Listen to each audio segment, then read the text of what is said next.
Afternoon friends. આગળ આપણે unit સેકન્ડનો read 2 જોયું, શેપર્ડ શેપ. ફ્રેન્ડ્સ, આજે જે યુનિટ જોવાના છે એ આપણને વ્યવહારુ જીવનમાં પણ ઘણું બધું કામ આવે એવું છે. ઘણીવાર આપણી લાઈફમાં એટલા બધા કામ આવી જાય કે આપણે થોડા ટેન્શનમાં મુકાઈ જઈએ, અને ખાસ કરીને બોર્ડની એક્ઝામ આપનારા મિત્રોને ટેન્શન લાગે કે આટલું બધું વાંચવાનું છે, કેવી રીતે વંચાશે, અથવા તો ઘણીવાર વાંચવા બેઠા હોય અને વાંચ્યા પછી જ્યારે આપણને લખવાનું આવે કે ટેસ્ટ આપવાની આવે તો આપણને એવું થાય કે ભૂલી ગયા. અથવા તો ઘણીવાર આપણે ભવિષ્યના વિચારો, શું થશે, પરીક્ષાઓ મારથી લખાશે, નહીં લખાશે, પેપર કેવું જશે. તો એ બધું જે આપણો સ્ટ્રેસ છે, જે આપણી ચિંતા છે, એ આપણને ફિઝિકલ બીમારીઓ આપી જાય છે, શારીરિક બીમારીઓ આપી જાય છે. તો બેટર છે કે આપણે શું કરવું જોઈએ, આપણા સ્ટ્રેસને, આપણી ચિંતાને મેનેજ કરતાં શીખવવું જોઈએ અને કાબૂમાં રાખતા શીખવવું જોઈએ. તો યોગા કરવાથી, મેડિટેશન કરવાથી કે અમુક માનસિક એવી કસરતો કરવાથી આપણે આપણા સ્ટ્રેસને મેનેજ કરી શકીએ છીએ. ફિઝિકલ એક્સરસાઇઝ કરવાથી આપણું શરીર તંદુરસ્ત રહે, આપણું બોડી મેન્ટેન રહે. તો એ જ રીતે સ્ટ્રેસને મેનેજ કરવા માટે, ચિંતા, સ્ટ્રેસ એટલે ચિંતા અથવા તાણ, એને મેનેજ, કાબૂમાં રાખવા માટે અથવા તો એને કંટ્રોલ કરવા માટે શું કરવું જોઈએ એ આપણા આ યુનિટની અંદર આપણને બતાવાયું છે. તો યુનિટ જોઈએ. ટાઇટલ છે read 1, manage your stress. Manage એટલે કંટ્રોલમાં કરવું અથવા કાબૂમાં રાખવું. સ્ટ્રેસ એટલે ચિંતા અથવા તાણ. Strengthening mental flexibility. સ્ટ્રેન્થનિંગ એટલે મજબૂત કરવી, સ્ટ્રેન્થ એટલે તાકાત, અને સ્ટ્રેન્થન એટલે મજબૂત કરવું, અહીંયા ક્રિયાપદ છે. મેન્ટલ એટલે માનસિક, ફ્લેક્સિબિલિટી. ફ્લેક્સિબિલિટી એટલે આપણે શું કહીએ, સુમેળતા. તો જોઈએ પહેલું જ વાક્ય, સમજો ફ્રેન્ડ્સ. ઘણીવાર યુનિટમાંથી તમને વાક્ય પૂછાય છે, વાક્ય આપણે એને ખરું ખોટું એ જોવાનું હોય છે. Mind, emotions and body are all closely interlinked and always work together. શું કહ્યું છે? Mind, emotion and body. Mind એટલે આપણું મન, અને ઇમોશન્સ એટલે આપણી લાગણીઓ, અને બોડી એટલે આપણું શરીર. કે આ ત્રણનો ત્રિકોણ છે, મન, શરીર અને લાગણીઓ, ક્લોઝલી ઇન્ટરલિંક્ડ. ઇન્ટરલિંક્ડ એટલે જોડાયેલી છે. એન્ડ અને ઓલવેઝ વર્ક ટુગેધર. ઓલવેઝ એટલે હંમેશા, વર્ક એટલે કાર્ય કરે છે, ટુગેધર એટલે સાથે. કે આપણું મન, આપણી લાગણીઓ અને આપણું શરીર એ એકબીજા સાથે જોડાયેલું છે અને હંમેશા સાથે જ કામ કરે છે. તમને થશે કે આ કેવી રીતે છે? તો ફ્રેન્ડ્સ, ઘણીવાર માની લો કે તમને તાવ આવ્યો, બરાબર, અથવા તો તમે બીમાર પડ્યા, શારીરિક બીમારી, આપણો પગ દુખે, હાથ દુખે, માથું દુખે, કંઈ પણ થયું, તો આપણી ફિઝિકલ બીમારી છે, માથું દુખવું, પગ દુખવા, બરાબર. તો હવે આપણે શું થશે, તમે ક્લાસમાં બેઠા છો, ભણવા બેઠા છો, ધ્યાન લાગશે તમારું? નહીં. સીધી અસર એની ક્યાં થાય છે? મગજ ઉપર. અને મગજ ઉપર અસર થાય એટલે રોજ આપણે જે હસી ખુશીથી ભણતા હોઈએ એવું આપણે ભણી શકતા નથી. તો આપણને લાગેલું અથવા તો આપણું પગ દુખવું, આપણું શરીર દુખવું, એની સીધી અસર આપણા માઇન્ડ ઉપર, અને એ અસર આપણી લાગણીઓ પર થાય છે. એ જ રીતે ઘણીવાર ફ્રેન્ડ્સ આપણે નિરાશ થઈ ગયા હોય, હતાશ થઈ ગયા હોય, કદાચ એવી દુઃખદ ઘટનાઓ બની હોય, ભલે આપણે તંદુરસ્ત છે, પણ એ દુઃખદ ઘટનાની અસર આપણા માઇન્ડ ઉપર એવી બધી થાય કે આપણું શરીર ઢીલું પડવા માંડે અને આપણે કશું ગમતું નથી. તો માઇન્ડ, બોડી અને લાગણીઓ એકબીજા સાથે જોડાયેલા છે અને હંમેશા સાથે કાર્ય કરે છે. ખ્યાલ આવ્યો? આગળ. It helps you to distinguish them more clearly if you try to understand them separately. It helps you, એ તમને મદદ કરશે. ડિસ્ટિંગ્વિશ એટલે અલગ કરવામાં, ડિફરન્શિએટ, જુદું પાડવામાં. એ તમને અલગ કરશે. મદદ કરશે શામાં? અલગ કરવામાં. મોર ક્લિયરલી, સ્પષ્ટ રીતે. If you try to understand them separately, કે મનને, લાગણીઓને અને શરીરને તમે જો અલગ અલગ રીતે સમજવાની કોશિશ કરશો તમને સ્પષ્ટ સમજાશે. આગળ, your mental capacities are your abilities to concentrate, to take in new information, to remember old and new information and to be in position to think logically. Your mental capacity, કે તમારી માનસિક ક્ષમતા કઈ છે? માનસિક ક્ષમતામાં શાનો સમાવેશ થાય? તો માનસિક ક્ષમતા એટલે યોર એબિલિટીઝ, તમારી આવડતો. શાની આવડતો? ટુ કોન્સન્ટ્રેટ, ગ્રહણ કરવાની. ટેક ઇન ન્યૂ, કોન્સન્ટ્રેટ એટલે ધ્યાન આપવાની. ટેક ઇન ન્યૂ ઇન્ફોર્મેશન, નવી માહિતી ગ્રહણ કરવાની. રિમેમ્બર ઓલ્ડ, જૂની યાદ કરવાની. એન્ડ ન્યૂ ઇન્ફોર્મેશન, અને નવી માહિતી પણ યાદ કરવાની. And to be in position, અને એ રીતે એ વર્તવાનું. ટુ થિંક લોજિકલી, લોજિકલી એટલે તર્કબદ્ધ રીતે. કે આપણી મેન્ટલ કેપેસિટી શું છે? તો આપણી મેન્ટલ કેપેસિટી એટલે આપણે ધ્યાન આપીને શીખીએ, નવી માહિતી ભેગી કરીએ, જૂની માહિતી યાદ કરીએ, અને એ બંને માહિતીને ભેગી કરીને આપણે તર્કબદ્ધ રીતે વિચારીએ, એ આપણી માનસિક ક્ષમતા છે. You need your mental capacity in order to study, to work, to impose constructive and workable order on your life and to make rational day-to-day decision. You need your mental capacity. You need, તમને જરૂર છે your mental capacity, તમારી માનસિક ક્ષમતાની. શાને માટે? in order to એટલે showing purpose, to study, કે આપણે ભણવું હોય, માનસિક ક્ષમતા ન હોય, આપણે કંટાળા હોય તો, થાક લાગતો હોય તો આપણે ભણી નહીં શકીએ. ટુ વર્ક, કોઈ કામ કરવું હોય પણ મન આપણે કંઈ આજે તો કામ નહીં થશે, મગજ ઠેકાણે નથી, મતલબ આપણી લાગણીઓ ડિસ્ટર્બ છે.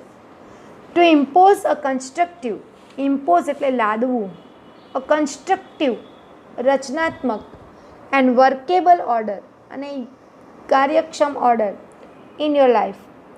તો આપણને મેન્ટલ કેપેસિટી જોઈએ છે શાના માટે? અભ્યાસ કરવો હોય તો પણ, પછી કોઈ કામ કરવું હોય તો પણ, અથવા તો કોઈક રચનાત્મક કાર્ય કરવું હોય, અથવા તો કોઈ કામને તર્કબદ્ધ રીતે, આ બધા માટે આપણને શું જોઈએ છે? માનસિક capacity. And to make rational day decision. Rational એટલે યોગ્ય નિર્ણયો લેવા પડે રોજે રોજ. ફોર એક્ઝામ્પલ, એક ઉદાહરણ આપ્યું છે. If you had the choice of walking to work or taking the car, the fact that it was raining hard and you had a cold could lead you to the decision that it was better to take the car. તો એક example આપ્યું છે mental કેપેસિટીનું, ન અથવા તો તમને જે વ્યાજબી નિર્ણય છે તેના માટેનું. If you had the choice of walking to work, કે તમારી પાસે એક ચોઇસ હતી, તમે કામ ઉપર જાઓ છો, ચાલતા પણ જઈ શકતા હતા. ઓર ટેકિંગ ધ કાર, અથવા તો કાર પણ લઈને જઈ શકતા હતા. ધ ફેક્ટ ધેટ, પણ હકીકત શું હતી? ઇટ વોઝ રેઇનિંગ, કે ખૂબ વરસાદ પડી રહ્યો હતો. And you had a cold, અને તમને શરદી પણ થઈ હતી. કુડ લીડ યુ, તો તમે કયો ડિસિઝન લેવા દોરાવ્યા? It was better to take the car, કે કાર લઈ જવી, કે તમારે તમારી કંપનીમાં, તમારા વર્ક પ્લેસ પર જવું હતું. તમારી પાસે બે ઓપ્શન હતા, ચાલીને પણ જઈ શકતા હતા અને કારમાં પણ જઈ શકતા હતા. પણ એ જ સમયે ખૂબ વરસાદ પડતો હતો અને તમને શરદી પણ હતી, બરાબર? તો શું કરશો તમે? તમે શું કયો નિર્ણય લીધો એ વખતે? તમે કાર લઈને ગયા. તો આ થયું વ્યાજબી ડિસિઝન, આને રેશનલ કહેવાય. તો આ rational decision when we take, જ્યારે આપણી પાસે માનસિક ક્ષમતા છે. ઘણીવાર અમુક પરિસ્થિતિમાં વ્યક્તિ ખોટો નિર્ણય લઈ લે છે. આપણે કહીએ એને બહુ ખોટો નિર્ણય લીધો. તો એ ખોટો નિર્ણય કેમ લેવાયો? કારણ કે ઘણીવાર એ વ્યક્તિ ગુસ્સામાં લેવાયેલા નિર્ણયો, માનસિક ક્ષમતા ક્યારે નહીં હોય? ગુસ્સામાં લેવાયેલા નિર્ણયો, હતાશામાં લેવાયેલા નિર્ણયો હંમેશા ખોટા જ હોય છે. કેમ ખોટા હોય છે? તો એ વખતે વ્યક્તિની માનસિક કેપેસિટી હોતી નથી, માનસિક ક્ષમતા હોતી નથી. એટલે જ્યારે પણ ગુસ્સો આવે ત્યારે કોઈ નિર્ણય નહીં લેવો, અથવા તો નિરાશ હોઈએ ત્યારે કોઈ પણ નિર્ણય લેવો જોઈએ નહીં. આગળ, that would be a rational decision based on current circumstances. તો મેં તમને કહ્યું એ પ્રમાણે કે કાર લઈ જવાનું ડિસિઝન વ્યાજબી હતું, કારણ પરિસ્થિતિ ઉપર જે હતી એ સમયની. તો તમે શું કર્યું? કાર લઈ ગયા. પણ માની લો કે વરસાદ નહોતો, ખુશનુમા વાતાવરણ હતું, તમારી ઓફિસ નજીક હતા, આપણે શું કરીએ? ચાલતા ગયા હોત. ખ્યાલ આવે છે? આગળ, the mind is the rational logical part of that helps you to make unemotional choices, to store and retrieve information and to order and calculate. સમજો, the mind is the rational, કે મગજ એ આપણો રેશનલ એટલે વ્યાજબી નિર્ણય લેવાવાળો, logical તર્કબદ્ધ નિર્ણય લેવાવાળો ભાગ છે. માઇન્ડ એ આપણો કેવો ભાગ છે? જે વ્યાજબી અને તર્કબદ્ધ નિર્ણય લે છે. That help you, જે તમને મદદ કરે છે. શાના માટે? ટુ મેક અનઇમોશનલ ચોઇસ, કે તમે લાગણી વગર ચોઇસ કરી શકો. નિર્ણયો બે રીતે લેવાય, એક લાગણીમાં આવીને, આવેશમાં આવીને, અને બીજું વિચાર કરીને મગજથી. ઘણીવાર વ્યક્તિ લાગણીમાં આવીને નિર્ણયો લઈ લે અને પાછળથી એ પસ્તાય છે. તો મન એ એવું છે કે જે આપણને મદદ કરે છે. શાના માટે? તો અનઇમોશનલ, લાગણી વગરના નિર્ણયો લેવા માટે. To store and retrieve. Store એટલે સંગ્રહ કરવો, અને રિટ્રાઈવ એટલે આપણે કોઈ પણ વસ્તુ શીખ્યા હોય, ભણ્યા હોય, એને ફરી યાદ કરવી હોય તો એ રિટ્રાઈવ શબ્દ યાદ રાખજો, સમાનાર્થી અર્થમાં પૂછાય છે. રિટ્રાઈવ મીન્સ રિગેઇન, પાછું રિગેઇન ઇન્ફોર્મેશન, પાછી માહિતી મેળવવી. And two order and calculate. Order એટલે વ્યવસ્થિત ગોઠવવું, અને કેલ્ક્યુલેટ ગણતરીમાં. તો મન એ એક એવો શરીરનો ભાગ છે જે વ્યાજબી અને તર્કબદ્ધ નિર્ણય લે છે, અને જે આપણને લાગણી વિહીન ચોઇસમાં મદદ કરે છે, બધી ઇન્ફોર્મેશન સંગ્રહ કરવામાં મદદ કરે છે, અને એને પાછી યાદ કરવામાં પણ મદદ કરે છે, અને સાથે સાથે વ્યવસ્થિત કોઈક બાબતોને, ઘટનાને ગોઠવવામાં મદદ કરે છે, અને ગણતરીમાં પણ મદદ કરે છે. It is counter part. સમજો, કાઉન્ટર પાર્ટ એનો એક ભાગ છે ટુ ઇમોશન્સ, કે મગજ એ સનો કાઉન્ટર પાર્ટ એટલે સરખો, ઇક્વિવેલન્ટ, સરખો છે. કોને? ઇમોશન્સ, લાગણીઓને. ઘણીવાર આપણે એમ થાય આપણું મન કે કર અને હૃદય કે નહીં કર, અથવા તો હૃદય કે કર અને મન કે નહીં કર, બંને જણા.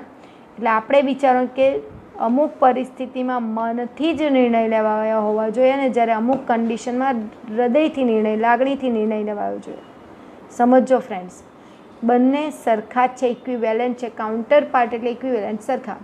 અ good example to of the interaction, અને એનું શ્રેષ્ઠ એક્ઝામ્પલ જે આ ઇન્ટરકનેક્ટેડ છે. શું કનેક્ટેડ છે? આપણું હૃદય અને આપણું મન, એનું બેસ્ટ એક્ઝામ્પલ છે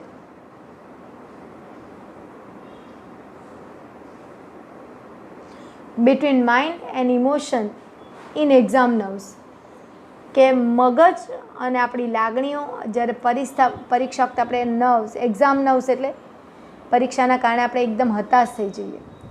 your mental capacity has help you to retain what you have revised. હવે એ સમયે તમારી મેન્ટલ કેપેસિટી શું કરશે?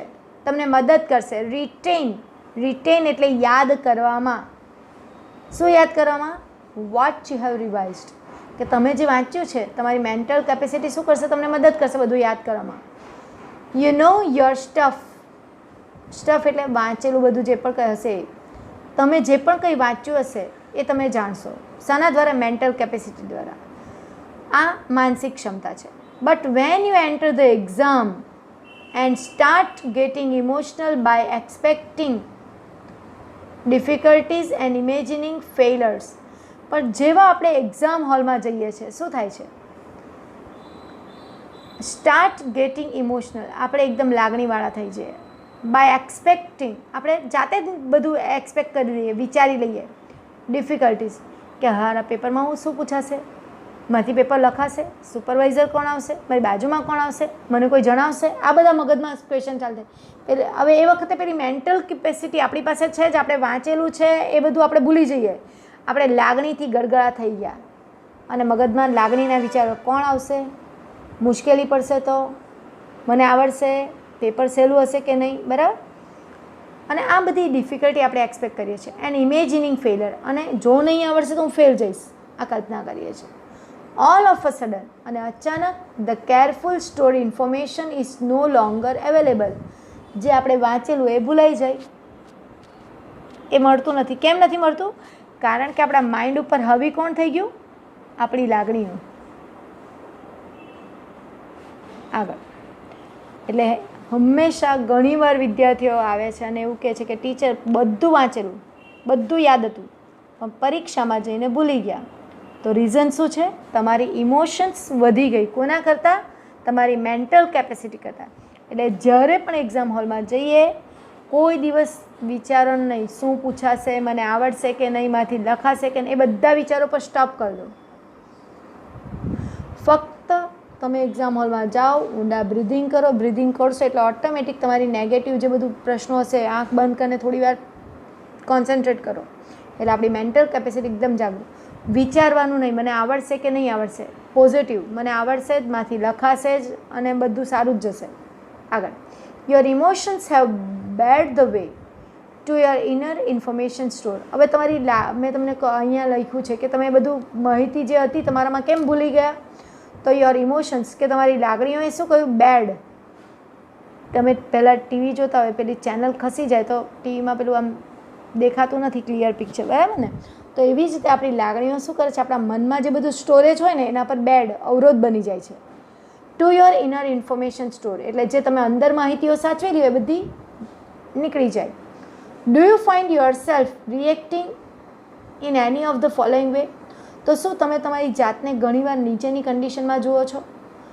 તો પહેલી condition, you find it difficult to concentrate on thing. ઘણીવાર એવું થાય કે આપણે આ તમારે વિચારવાનું છે, મને આવું થાય છે કે નહીં? હા ના બાજુમાં તમારે બુકમાં લખવાનું. ઘણીવાર તમને એવું થાય છે કે માંથી કોઈ વસ્તુ પર ધ્યાન નથી રહેતું. કદાચ લેક્ચરમાં બેઠા હોઈએ, થોડી વાર પછી બીજે જ ધ્યાન જતું રહે, અથવા તો કોઈ કામ કરતા હોય ધ્યાન બીજે જતું રહે. આવું થાય છે તમને? જો થતું હોય તો હા, નહીં થતું હોય તો ના, બાજુમાં લખજો. આગળ, second, your memory is letting you down frequently. Frequently એટલે વારંવાર, મેમરી એટલે યાદશક્તિ, લેટિંગ ડાઉન એટલે ઓછી થવી. ઘણીવાર વારંવાર તમારી યાદશક્તિ ઓછી થતી જાય, તમને એવું લાગે મને યાદ નથી રહેતું, વાંચ્યું પણ યાદ નથી રહેતું. ત્રીજું, you have lots of different things on your mind but can not get clear thought. કે તમારા મગજમાં ઘણી બધી વસ્તુઓ આવી જાય અને તમે નક્કી નથી કરી શકતા કે શું કરવું જોઈએ. ઘણીવાર એવું થાય કે વાંચવાનું આવે પરીક્ષા વખતે, હું તો વાંચવાના જ એક્ઝામ્પલ આપીશ, કારણ કે બીજા એક્ઝામ્પલ આપણી પાસે હમણાં બેટર, તમારે કંઈ ફેમિલી નથી ચલાવવાનું કે કશું નહીં, તમારું હમણાં સ્ટડી જ છે. તો વાંચવા બેસીએ તો પહેલાં એમ થાય હારે ફિઝિક્સ કરું, કેમેસ્ટ્રીમાં વાંચું કે પછી બાયોમાં વાંચું. ઇંગ્લિશનું તો વાત જ નહીં કરું, કારણ કે ઇંગ્લિશમાં બહુ ઓછું કરો. એટલે તમે આ બધું વિચારી લો કે કયો સબ્જેક્ટ વાંચો. હવે ફિઝિક્સમાં વાંચું તો થિયરી વાંચું કે દાખલા વાંચું? અને બને એવું કે આ બધા વિચારવી કરતાં કરતાં કરતાં કરતાં આપણે એક પણ વિષય પકડીએ જ નહીં અને વિચારમાં આપણો અડધો કલાક નીકળી જાય. બને છે આવું? જો બનતું હોય તો હા લખજો. એટલે ઘણી બધી વસ્તુઓ કરવા માંગીએ છીએ પણ આપણું માઇન્ડ કોઈ ચોક્કસ નિર્ણય પર આવી શકતું નથી.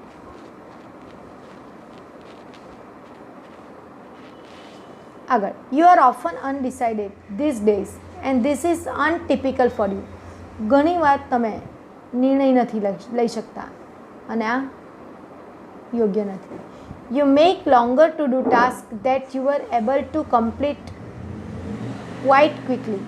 ઘણીવાર એવું હોય કે આપણે ઘણો બધો સમય લઈએ કોઈ કાર્ય, ટાસ્ક એટલે કાર્ય. You are able to complete quite. પહેલાં તમે બહુ ઝડપથી કરી નાખતા, પણ હવે એ કાર્ય ઝડપથી તમે કરી શકતા નથી. ઘણીવાર આવું બી બને કે જે કામ આ તો મારા ડાબા હાથનો ખેલ, આપણે ફટાફટ કરી નાખીએ, પણ ઘણીવાર એવું બને એ જ કામ આપણે સમય ઘણો લે. You starts lots of things but don't finish any. ઘણી બધી વસ્તુઓની શરૂઆત તો કરો છો.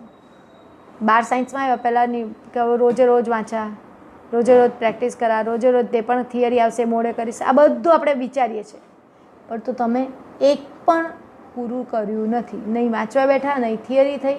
ઘણીવાર આવું બને.